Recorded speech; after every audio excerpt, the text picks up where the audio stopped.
오늘 함께 나눌 말씀은 사사기입니다. 사사기 1장 1절부터 10절까지입니다. 지난주까지 미가가 끝났고요. 사사기를 강의하도록 하겠습니다. 사사기 1장 1절부터 10절까지입니다. 우리 한 절씩 교독하도록 하겠습니다. 제가 먼저 읽겠습니다. 여호수아가 죽은 후에 이스라엘 자손이 여호와께 여쭈어 이르되 우리 가운데 누가 먼저 올라가서 가나안 족속과 싸우리이까?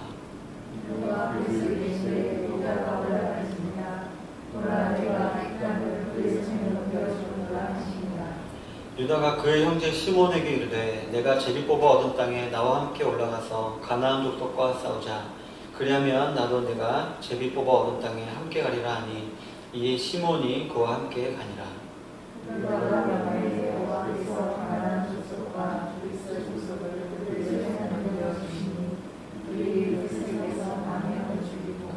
또 베색에서 아도니 베색을 만나 그와 싸워서 가나안 족속과 브리스 족속을 죽이니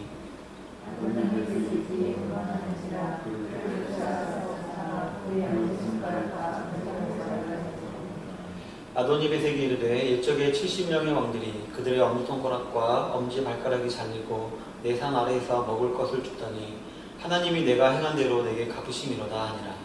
무리가 그를 끌고 예루살렘에 이르렀더니 그가 거기서 죽었더라.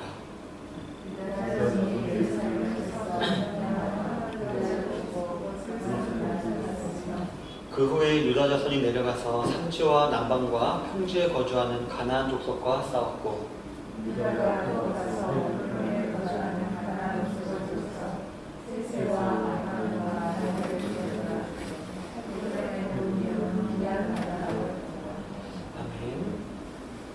오늘은 본문을 중심으로 해서 여호수아가 죽은 후에라는 제목을 가지고 하나님 말씀을 나누기를 원합니다. 이 사사기는 여호수아의 죽음과 사울 왕의 등장 사이에 약 260여 년간의 기간 동안에 가나안 땅에서 일어난 사건을 기록한 성경입니다. 그리고 이미 잘 알고 계시다시피 이 사사기를 채우고 있는 내용이 그렇게 유쾌한 내용만은 아닙니다. 아니 가만히 들여다보면 사사기 기록 전체가 다 유쾌하지 않게 보일 정도로 참 안타까운 사건들이 많이 기록되어 있습니다. 그러나 보통 사람들은 좋은 일들보다는 나쁜 일들을 통해 배우는 것이 더 많이 있듯이 이 사사기의 내용을 자기 자신에게 적용해보고 자신을 돌아보는 계기로 삼는다면 많은 깨달음과 신앙의 유익이 있을 줄로 믿습니다. 물론 이제 모든 성경이 다 그렇죠. 모든 성경이 다 우리에게 비춰보았을 때 우리에게 읽을 주지만 사사기는 특히나 이러한 경향이 더 뚜렷합니다. 그래서 많은 신학자들이 이 사사기를 현대적인 성경이다 라고 부릅니다. 앞에서도 말씀드렸듯이 사사기는 여호수아의 영도 아래 이루어진 이스라엘의 가나안 정복과 사울 왕에서부터 시작된 통일왕국 사이 시대를 배경으로 하는데 이 사이 시대가 말세를 치닫는 현대와 같이 영적으로 매우 혼란한 시기였던 것입니다. 그렇다면 이 사사기 시대에는 왜 이렇게 혼란스러웠을까요? 표면적으로만 보면 지도자가 없었기 때문이었을 것입니다. 여호수아서 1장에 보면 오늘 사사기 1장과 비슷한 말로 시작합니다. 여호수아서 1장 1절도 여호와의 종 모세가 죽은 후에 라고 이렇게 되게 비슷하게 시작합니다. 하지만 다른 점이 있다면 이전에 출애굽을 인도했던 모세는 그가 죽기 전에 여호수아라는 후계자를 세워놨었고 또 하나님께서 모세가 죽은 후에 친히 여호수아에게 나타나셨다는 것입니다. 그리고 모세에게 해주었던 약속을 그대로 여호수아에게 해주면서 담대해라, 마음을 강하게 해라 라고 위로를 해주셨던 것이었습니다. 또 하나님께서는 거기서 그치지 않으시고 네가 형통할 수 있는 방법이 있다. 바로 율법을 내 입에서 떠나지 말게 하라 라는 조언까지도 하나님께서는 주셨던 것이었습니다. 물론 이렇게 지도자가 있었고 하나님께서 친히 말씀해 주셨다라고 해서 이 여호수아의 시대가 완벽했다라는 소리는 아닙니다. 왜냐하면 여전히 가나안 정복은 미완성인 상태였고 또 하나님의 대지자가 있었기에 크고 작은 악행도 있었기 때문입니다. 하지만 그러함에도 표면적으로나 상징적으로나 여호수아라는 하나님의 대리자가 있었기 때문에 그 시대는 그래도 안정감은 있었을 것입니다. 그런데 오늘 사사기의 본문은 여호수아서와 사뭇 다릅니다. 누구누가 죽은 후에라고 시작은 참 비슷하지만 이어지는 내용이 많이 다른 것입니다. 우선 여호수아는 죽을 때 후계자를 세우지 않았습니다. 그리고 여호와께서 먼저 이스라엘 백성들에게 찾아오셔서 어떤 약속을 재확인시켜 주시거나 위로를 해주시거나 힘을 주시지 않은 것입니다. 게다가 본문 1절에 보면 이스라엘 자손이 여호와께 묻자와 가로되 라고 했듯이 오히려 이스라엘 백성이 먼저 하나님께 나아갔던 것을 우리가 볼 수가 있는 것입니다. 이러한 차이는 조그마한 것처럼 여겨질지도 모릅니다. 아니면 하나님께서 이스라엘 백성들을 포기했다라고도 여겨질 수가 있을 것입니다. 하지만 실제로 이 사사기 시대가 다른 시대와는 뭔가 특별한 것이 있다는 것을 의미하는 것이 바로 오늘 이 사사기의 시작이었습니다. 그리고 그 특별한 것이라는 것은 바로 하나님께서 사사가 되신다라는 것입니다. 이 사사라는 단어는 판결을 내리는 사람, 그래서 판관 혹은 법관이라는 의미를 가지고 있는데 우리는 그림자격인 인간 사사를 보면서 우리의 연약함과 부족함을 직시하고 온전한 사사이신, 온전한 재판장이자 법관이신 하나님 앞에 우리가 개인적으로 설 수 있어야 함을 알려주는 성경이 바로 이 사사기라는 것입니다. 잘 알다시피 이전에 있던 모세나 여호수아 그리고 이후에 여러 왕들이 있던 시대에 일반 백성들은 이러한 지도자들이나 왕들로부터 들려지는 하나님 말씀을 그저 순종하기만 하면 됐습니다. 이들이 먼저 하나님께 나아가서 제사를 드리고 기도를 하고 할 필요 없이 이 지도자나 왕들이 말하는 것을 그저 순종하기만 하면 되는 것이었습니다. 그리고 혹 잘못이 있을 때는 그들에게 책임을 전가할 수도 있었습니다. 하지만 이제는 개개인이 하나님 앞에서 공의의 판단으로 판단하고 하나님을 따라 그분의 생각을 생각하는 법을 배워야 하는 것이었습니다. 그리고 이 사실은 족장이나 지도자 그리고 왕이나 선지자 같은 대표자가 있던 구약의 이스라엘 사회에서는 좀 독특한 시기로서 성령님의 인재로 말미암아 누구라도 하나님과 독대할 수 있는 지금 저와 여러분들이 살아가고 있는 현대와 참 비슷한 시대라고 볼 수 있는 것입니다. 따라서 우리는 사사기를 현대적인 성경이다 라고 말을 하는 것입니다. 이러한 사사기의 배경을 잘 기억하시고 말씀을 듣다 보면 아마 이해가 더 빠르실 줄로 믿습니다. 성도 여러분, 오늘은 이 사사가 등장하기 전에 이제 그 본격적인 이야기를 알아보기 전에 먼저 서문격인 본문을 통하여서 은혜를 나누기를 원합니다. 이 사사기의 서문은 1장 1절부터 3장 6절까지 이어지는데요. 이 부분에서는 이스라엘이 점점 타락해져가며 죄악의 씨앗이 심겨져가는 그런 과정이 비춰지고 있습니다. 그러나 이스라엘 백성이 처음부터 그랬던 것은 아니었는데 바로 오늘 본문이 그러합니다. 여호수아는 죽었지만 남은 이스라엘 지파들은 자신들이 마땅히 해야 할 일들이 무엇인지 그리고 그 일이 남아있다는 것을 알고 있었습니다. 바로 여호수아가 완수하지 못한 것, 이방 민족이 지배하고 있던 이 가나안 땅, 자신이 하나님으로부터 부여받은 분기신 그 땅을 정복하는 것이었습니다. 여호수아 당시에 여러 전투를 통해서 많은 땅을 획득하긴 했지만 여전히 가나안 땅에는 이스라엘 편에서 거할 곳을 나누기만 했지 실제로는 들어가지 못한 곳이 더 많이 있었던 것이었습니다. 대부분의 가나안 땅에는 여전히 이방인들이 살고 있었고 이제는 그러한 과업을 모세나 여호수아와 같은 위대한 민족의 지도자 없이 각 지파가 자체적으로 이제 해결해야 했던 것이었습니다. 이것은 마치 복음으로 말미암아 이미 천국을 소유하긴 했지만 아직은 완전히 소유하지 못한 저와 여러분들의 상태와도 꼭 같은 것이라고 볼 수가 있습니다. 또한 하나님이 주신 비전을 소유하긴 했지만 아직 이루어지지 않은 우리 교회나 성도, 각 개인과 마찬가지인 것입니다. 그렇다면 저와 여러분들에게 주어진 천국과 비전을 완수하기 위해서 우리는 어떤 과정을 거쳐야 하는 것일까요? 첫 번째로는 주님이 먼저 나아가시도록 해야 합니다. 본문 1절 2절을 한번 다 같이 읽도록 하겠습니다. 시작. 여호수아가 죽은 후에 이스라엘 자손이 여호와께 여쭈어 이르되 우리 가운데 누가 먼저 올라가서 가나안 북쪽과 싸우리이까? 여호와께서 이르시되 유다가 올라갈지니라. 보라, 내가 이 땅을 그의 손에 넘겨 주었노라 하시니라. 아멘. 이제 더 이상 하나님 말씀을 받아 대언해줄 이제 지도자가 또 인도자가 없기에 이스라엘 백성들은 이제 직접 하나님께 여쭙습니다. 아마 제사를 드리면서 여쭈었을 것입니다. 그리고 그 내용은 누가 먼저 움직여서 정복 전쟁을 시작하냐라는 것이었습니다. 이것은 하나님의 명령에 순종하려는, 즉 하나님의 뜻을 분별하려는 기도였기 때문에 하나님께서는 바로 응답을 해주십니다. 바로 유다가 먼저 올라가라 라고 말씀해 주신 것입니다. 그리고 자신이 명한 명령을 지키려 하는 이스라엘 백성들을 기뻐하셨는지 하나님께서는 이스라엘이 묻지도 않은 것, 바로 승리에 대한 약속도 해주셨습니다. 성도 여러분, 왜 하나님께서는 그 많은 지파 중에서 유다 지파를 먼저 올라가라 라고 명령하셨을까요? 물론 유다 지파는 그 수가 가장 많았고 가장 강력한 지파이기도 했습니다.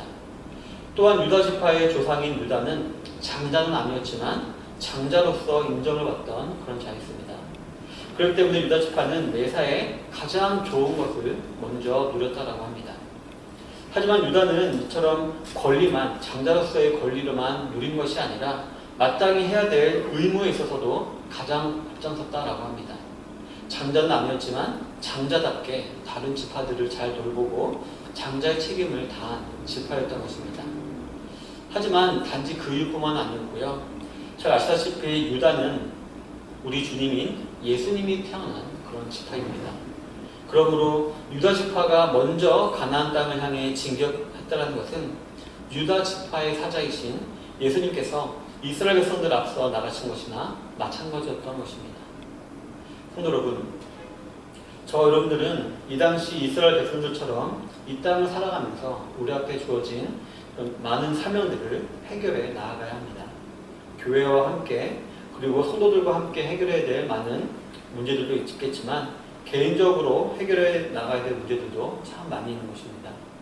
그때 저 여러분들은 먼저 예수님을 앞세우면서 그 문제들을 해결하려고 노력할 수 있어야 하는 것입니다. 내게 있는 알량한 지식이나 또 경험이나 혹은 돈 같은 것들로 해결하려 하지 않고 예수님께 먼저 나아가서, 즉 예수님을 먼저 앞세워서 믿음으로 모든 문제들을 해결하도록 해야 한다는 것입니다. 그럴 때 주님께서 먼저 나아가셔서 어둠의 권세를 묶으시고 패배시킴으로써 우리로 하여금 영적 싸움에서 승리할 수 있도록 힘을 불어넣어 주시는 것입니다. 그러니 온갖 세상 걱정과 염려는 주님께 맡겨드리시는 우리 성도님들이 다 되시기를 바랍니다. 아주 사소한 것이라도 걱정하고 염려하는 것은 불신앙일 수 있음을 기억하시면서 이런 것들을 버리시길 바랍니다. 만약 주님이 우리 앞에 나가셔서 우리가 해야 될 일들을 먼저 미리 다 행하신다면 그 일 가운데 잘못 어그러지는 일이 있을까요? 그럴 리가 없습니다.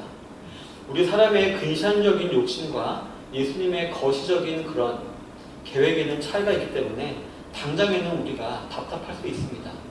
당장에 이렇게 하시면 될 것 같은데 왜 이렇게 하시고 하나님이 이렇게 하시지? 예수님이 이렇게 하시지라고 답답함이 보일지 몰라도 분명히 예수님께서는 결국에는 모든 것을 선하게 인도해 주시는 것입니다. 우리가 이런 진리를 잘 알고 있죠. 너무나 많이 들어서 알고 있습니다.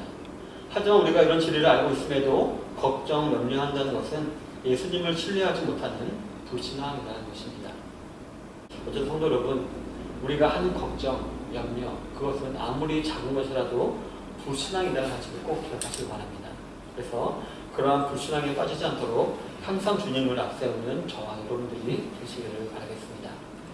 그렇다면 두 번째로 그 천국과 비전을 완수하기 위해서 우리는 어떤 과정을 거쳐야 하는 것일까요? 바로 다른 동료와 같이 가야 합니다. 그 3절을 한번 다 같이 읽겠습니다. 시작. 유다가 그 형제 시몬에게 이르되 내가 제비뽑아 얻은 땅에 나와 함께 올라가서 가나안 족속과 싸우자. 그리하면 나도 내가 제비뽑아 얻은 땅에 함께 가리라 하니 이에 시몬이 그와 함께 가니라.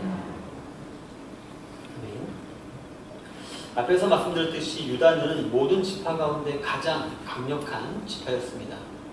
그런데 그런 지파가 시므온 지파에게 같이 가자라고 도움을 지금 청하고 있습니다.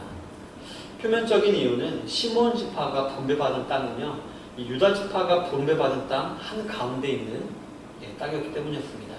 마치 도너츠처럼 이렇게 가운데 구멍 뚫린 부분이 시므온 지파가 분배받은 땅이고 둘러싸고 있는 부분이 유다 지파가 분배받은 땅이었기 때문에 어차피 같이 하면 편하니까 이렇게 하자라고 하는 것이었습니다. 근데 또 한 가지 이유가 있는데요.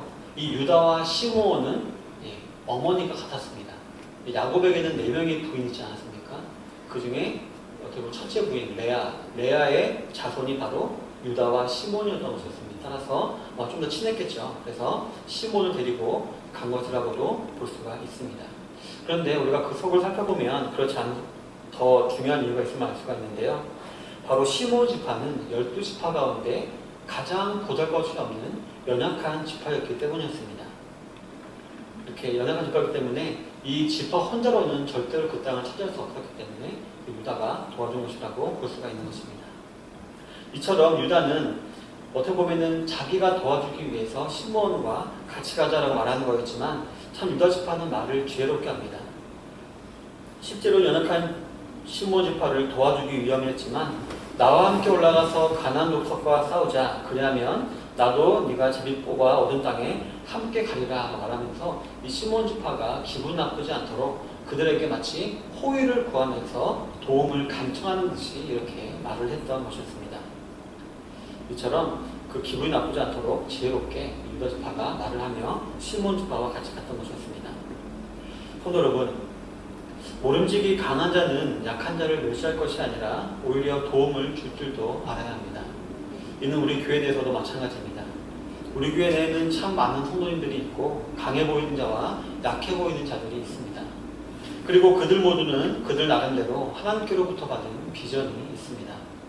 그런데 궁극적으로 보면 그 모든 비전들은 개인적인 것 같지만 결국엔 다 이 좋은 시작 교회의 비전을 이루기 위한 비전임을 우리가 알 수가 있습니다. 따라서 우리는 서로 지체라는 의식을 가지고 저 사람의 비전이 내 비전도 된다는 마음을 가지고 우리가 함께 할 수 있어야 하는 것입니다. 머리가 발에게 너는 쓸데없다라고 말할 수 없듯이 서로 호의를 구하고 도움을 주는 그런 의식을 우리가 가질 수 있어야 한다는 것입니다. 그럴 때 하나님이 말씀하시는 지상 천국과 비전은 더욱더 빨리 이루어지게 될 것입니다. 우리 사랑하는 성도 여러분, 본문 4절부터 8절에 보면 2절에 보라 내가 이 땅을 그의 손에 넘겨주었노라 라고 약속하셨던 하나님 말씀대로 승리하는 장면이 이렇게 4절부터 8절까지 기록이 되어 있습니다. 이 승리는 별로 의미가 없는 것으로 여겨질 수도 있습니다. 왜냐하면 이러한 승리의 기록은 이미 여호수아서에서도 많이 기록이 되어 있기 때문입니다. 그런데 제가 주석을 보니까 5절에 보면은 아도니베섹이라는 사람이 등장하는데 이 사람이 그 당시 전 세계적으로 엄청나게 유명한 사람이었다라고 합니다. 전쟁에서 있어서 큰 자라고 불릴 정도로 매우 용맹한 그런 전사였다고 합니다. 그리고 본문에 나오듯이 이 아도니베섹이라는 사람은 70여 나라, 즉 70개의 성을 정복하고 그 성읍의 우두머리를 제거했던 정말 싸움에는 전쟁에는 탁월한 사람이었다는 것입니다. 그런데 4절에 보면 이 유다와 시므온 연합군이 무려 이 왕의 군사 10,000명이나 죽였다라고 했는데요. 보통은 용맹한 장수 밑에 용맹한 군사가 있지 않습니까? 따라서 이 유다와 시므온 연합군이 죽인 10,000명은 그냥 10,000명이 아니라 10만 명, 100만 명이 될 수도 있는 그런 강한 군사였던 것입니다. 따라서 유다 지파와 시므온 지파가 정복한 그 지역은 참 대단히 난이도가 높은 것이었고 그러한 곳을 유다 지파와 시므온 지파는 앞장서신 주님으로 말미암아 정말 넉넉히 이기고도 남았다라는 것입니다. 게다가 이어지는 9절부터 10절에 보면 그 이후에도 주변의 많은 지역들을 더 정복했던 것을 볼 수가 있습니다. 이 모든 것이 주님을 앞세우고 서로 연합했기 때문에 그 연합의 결과라고 볼 수 있는 것입니다. 그리고 이러한 전쟁이 주님의 도움으로 이겼다는 증거는 바로 그 악한 아도니베섹의 증언을 통해서 알 수가 있습니다. 7절에 보면 아도니베섹은 자신이 이렇게 죽는 것은 그동안 자신이 행했던 악에 대해서 하나님이 보응하신 것이다 라고 이 왕이 고백을 하고 있기 때문입니다.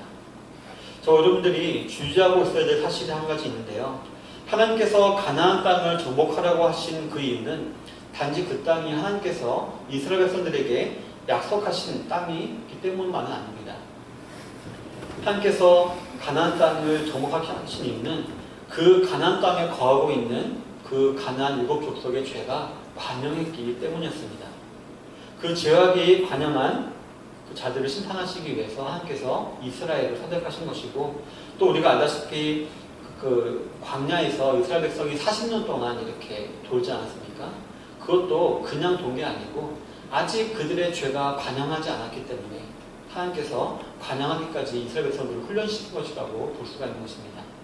아무리 하나님이라고 해서 이렇게 무자비하게 막 죽이시는 않습니다. 하나님께서도 분명히 공의로우시기 때문에 가나안 백성의 죄가 관영했을 때 그때 심판하신 것입니다.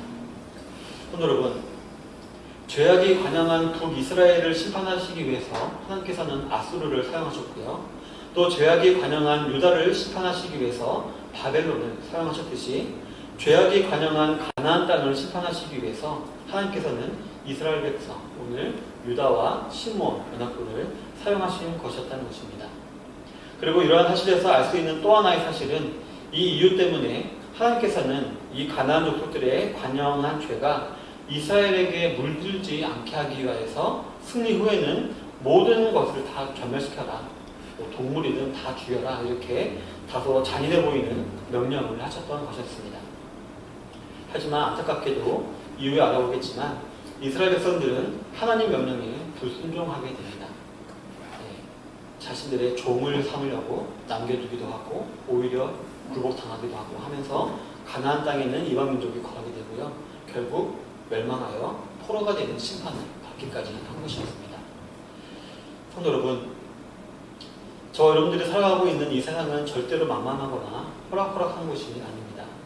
온갖 거짓과 편법과 술수와 괴략이 난무하는 정말 무서운 곳입니다. 게다가 아도니 베셋과 같은 정말 사람이 보기에 좀 강력한 힘을 갖고 있는 마귀가 그 모든 것을 주관하고 있는 험난한 곳이기도 합니다. 이러한 세상에서 저와 여러분들이 천국을 이루고 하나님이 우리에게 주신 비전을 이루기 위해서는 먼저 예수님을 앞세우지 않고서는 불가능한 줄로 믿습니다. 즉 우리가 믿음을 앞세워야지만 우리가 이 모든 것을 다 할 수 있다는 것입니다. 그 다음엔 모든 성도가 한마음 한뜻으로 같이 가야 할 줄로 믿습니다. 연약한 자라에서 무시하거나 배제하지 아니하고 서로 돕고 의지하며 같이 갈 줄 알아야 하는 것입니다. 그럴 때 하나님께서는 우리가 상상치도 못했던 위대한 승리를 반드시 허락해 주실 줄로 믿습니다. 여러분, 정말 영적으로 혼란스러운 다 자기가 주인인 걸, 자기가 자기 자신의 주인인 줄로 알고 정말 자기 속에는 옳은 대로 행하기를 기뻐하는 정말 사사기 같은 말세의 때입니다. 이러한 때에 저와 여러분들은 정말 다른 사람들처럼 우리 마음대로 우리 속에는 옳은 대로 행하는 줄로 믿습니다. 모든 일에 주님을 앞세우고 주님을 의지하여 기도하며 또 옆에 있는 우리 같은 성도들과 이렇게 힘을 합쳐서 돕고 의지하며 나아가야 할 줄로 믿습니다. 그럴 때에 이 말세 때에 우리 좋은 시작교회가 정말 굳게 세워지는, 또 남들이 보기에도 두드러지게 세워지는 복된 교회가 되어서 많이 잃어버린 영혼들을 주님께로 인도하는 그런 귀한 교회로 세워질 줄 믿습니다. 오늘 예배드리는 모든 성도님들 말씀을 기억하시면서 매사 예수님을 앞세우고 같이 연합함으로 말미암아 하나님께 허락하시는 놀라운 승리를 다 체험하게 되시는 성도들 되시기를 주님의 이름으로 축원합니다. 아멘.